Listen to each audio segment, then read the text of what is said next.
Force is strong with this one. Who's the more foolish, the fool or the fool who follows it?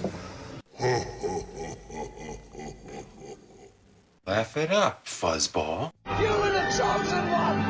I sense much fear in you. You have been well trained, my young apprentice.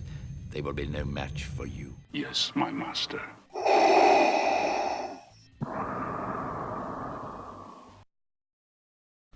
Hello, fellow dice throwers. This is Ruben Sanchez from the Chance Cube, and today I'm bringing you a deck analysis. In today's deck analysis, I'll be using eAckbar with 2 hired guns, and the reason why I chose this deck is because of the fact that each of these characters can generate tons of resources, and the name of the game is resource management, and these guys can definitely do that. Also, the fact that eAckbar has this great ability that once an opponent discards or plays their last card, it can do 2 damage to one of their characters. And I always think that is one of the underappreciated abilities of eAckbar. And the fact that he also has 2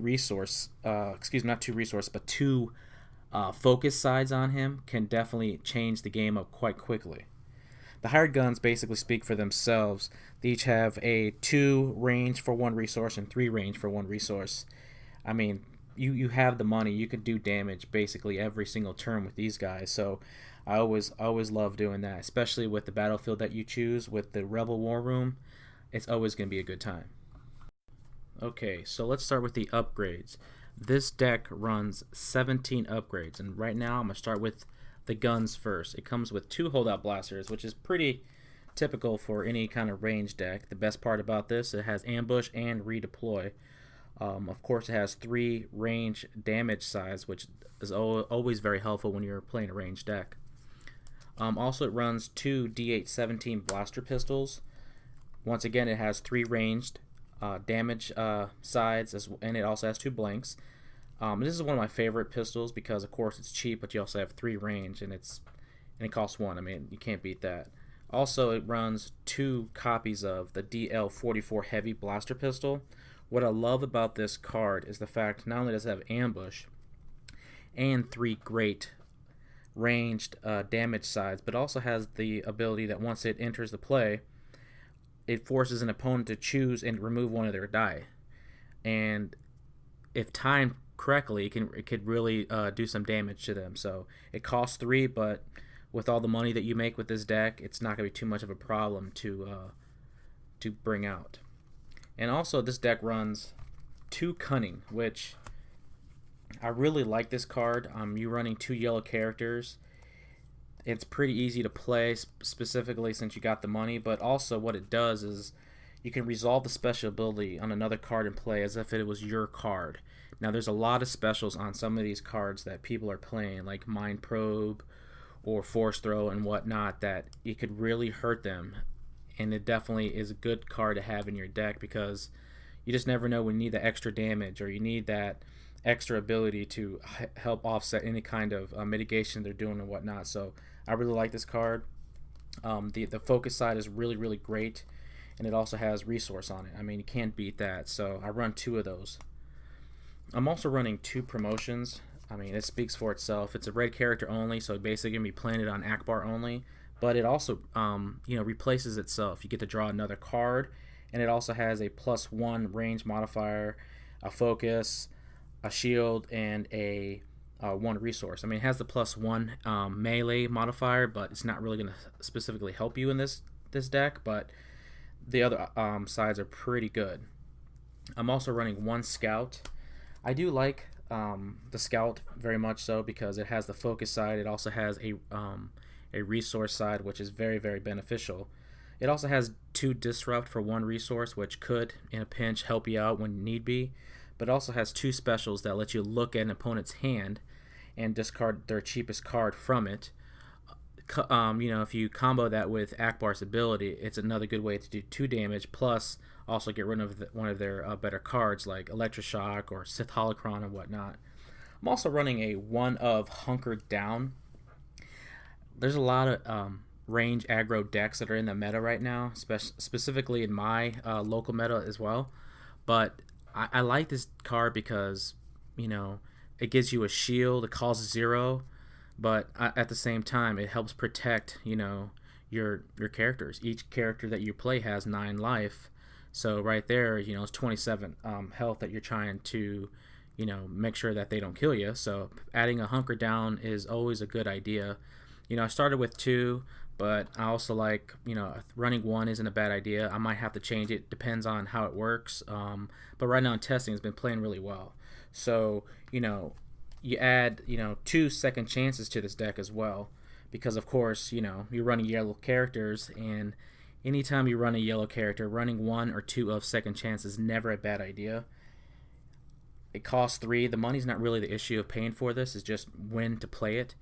I normally play this card down when the hired gun has either 7 or 8 damage on it, and it kind of just deflates your opponent knowing that they have to do 5 more damage to it. So I run 2 of those because at the same time it's not going to be hard to get to in your deck, and paying for it is not going to be too much of an issue. I'm also running 2 data pads. I mean, they speak for themselves. Probably one of the best cards in the game. It costs 1. It has 2 blanks, but it also has 1 resource side plus 2 resource sides modifiers, and a special, which in this deck it works really well because their special says turn 1 of your dice to a side not showing damage, range, or melee. I mean, you can use its special to turn eAckbar's dice to a focus, to 2 focus, and then just manipulate your dice from there. Or, turn 1 of your cunning dice to a special, or even, other cards that you have in your deck. It just seems such a good card for the value, and putting on, turn 1 data pad on a hired gun is always a good play. I'm also running a 1 of jetpack. I like jetpack. I just feel like running 2 is just not for me. It has a +2 range modifier and a +3 range modifier, a disrupt, and 2 shield and a special. The special comes in handy, in situations. Remove a die showing melee damage and give attached character 1 shield. I mean, getting shields is never a bad time. So, but I do like its ability to add damage to your rolls. But I just don't like running 2 of them because there's no normal range damage on it. So you have to have a ranged die with it to make it even more useful. So those are my upgrades. So let's talk about the supports that this deck runs, and it's pretty simple, just 2 Millennium Falcons. I mean, the fact that this deck can generate resources very, very easily makes this a turn 1, turn 2 play a great possibility.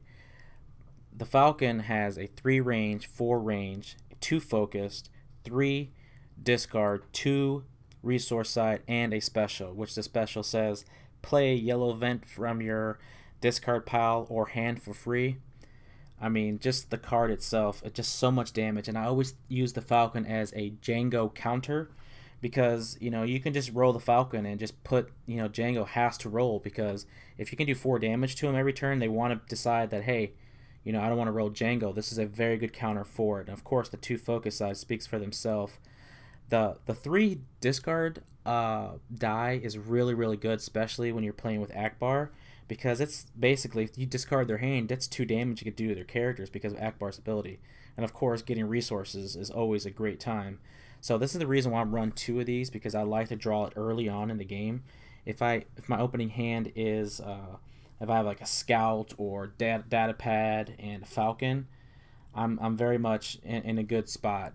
I would definitely keep the Falcon and the data pad for sure, and hopefully, when I talk about it later, the logistics is another great card for this deck. But definitely running just 2 of these. I tried running black ones or launch base. I just felt like they weren't just doing what I needed for them for the deck.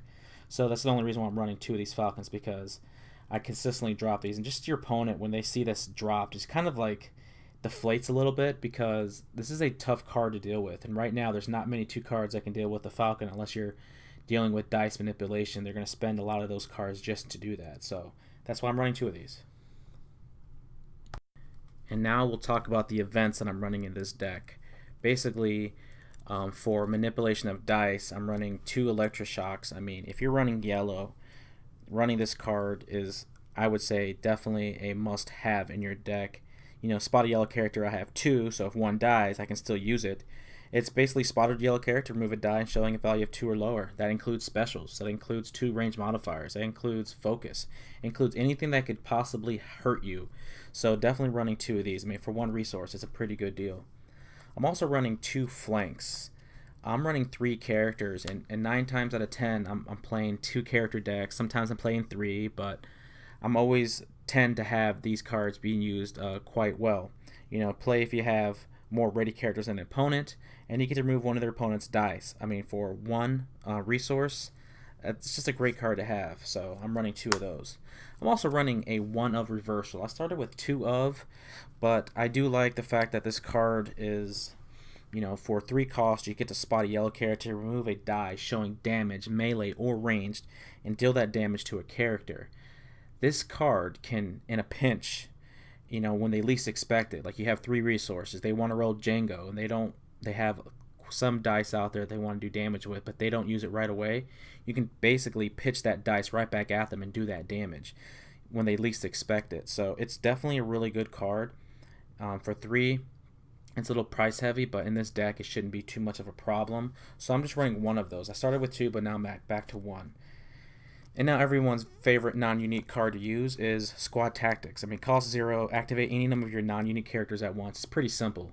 You've got 2 hired guns. They're non-uniques. They've got upgrades on them. You play Squad Tactics, and you can roll some, extra dice. So definitely like using this card quite a bit, especially if you have, quite a bit of upgrades on your hired guns. But it's just such a good card because it limits how many actions you're going to be taking, because you don't have to do as many because you played Squad Tactics. So definitely running 2 of those. It's such a good card. I'm also running 2 of Field Medic. I mean, it speaks for itself. It's heal 2 damage from a character. You don't want your character to die. eAckbar is squishy, so is the hired guns, but healing 2 damage from a character, with a second chance and all that stuff is kind of just a lot of good ways to not get your characters killed. So definitely running 2 of those. It's always good to stop damage from defeating you. And I'm also running 2 logistics.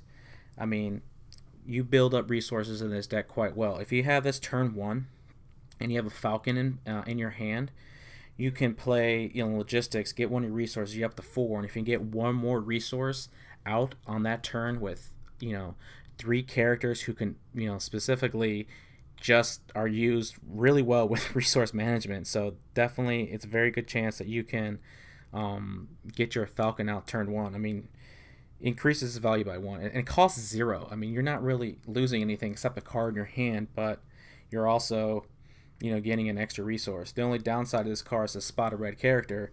It could become a dead card later on in the game if eAckbar dies, but hopefully you get the Falcon out before that happens. So I'm running 2 of those. So let's talk about the battlefield. Rebel War Room. This is the one I'm choosing for this deck.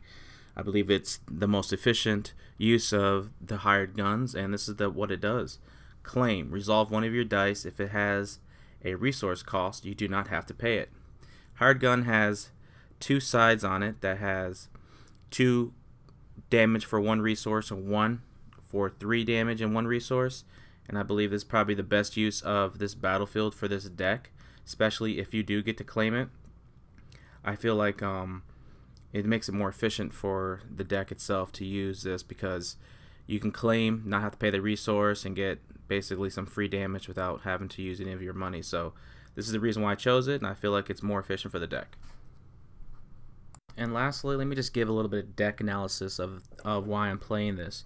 First of all, it has 27 hit points with all 3 characters, and if you add second chance to this, it adds 10 more hit points that they have to go through, so a total of 37 hit points if you get your second chances out. But overall, the resource management of this game is probably one of the biggest aspects that people are just either not getting, or they don't realize how important it is. Running this deck, I feel like I can get resources all the time, and dropping a turn 1 and turn 2 Falcon is probably one of the biggest wins for this deck. Sometimes it doesn't happen, but you do have a lot of guns out there to do quite a bit of damage, and it also keeps your opponent on their toes, especially when you can drop 2 upgrades a turn, and it just has so many ways to deal damage. eAckbar is not the damage guy, but he can get it done if need be. Hired guns are the winners of this deck. If you're playing against a deck with hired guns, I would say those are the main targets because they're so good. And I just feel like with this deck, it really handles itself well against some of the tier decks, against Vader Raider, Jangle Veers. I mean, there's so many different ways to play against ranged decks, but this one is just so much fun to play for me personally. The cards in itself, I mean, there are some flex spots that I could possibly change out, but I do like the fact that it can do quite a bit of damage, and it just comes out of nowhere. Like one time you roll and you get all kinds of damage, and then you have the money to spend for the hired guns to do that damage. So it's definitely a deck that I really enjoy playing. I feel like it plays strongly against other decks. I guess the weaknesses it has is the fact that they have 9 hit points, but eAckbar has 2 die and the hired guns have 1. So rolling 4 dice at the beginning of the game is definitely going to give you a good chance to win the battlefield. I've also thought about running some dug in, some defensive positions, but I feel like when I'm playing the deck, I'm claiming the battlefield less, but because I have so many actions I need to take. But just in testing right now, this is working really well. I really enjoy playing this deck, and people don't like it when I play this deck, so it also adds that. So if there's any thoughts that you guys would do to specifically change this deck up a little bit, or add this, or take this out, just let me know. Send us your comments and down below and whatnot. But just thanks again for taking the time to watch the video, and hope to see you soon, guys. Thanks. Thank you everybody for watching. We hope you enjoyed the video. If you did, please click the like button and subscribe to the channel. Also, feel free to visit us at thechancecube.com, also our Facebook group, and we recently launched a Patreon page, so please visit us there and subscribe there for some exclusive YouTube and podcast content. As always, thank you very much, everyone, and may the Force be with you.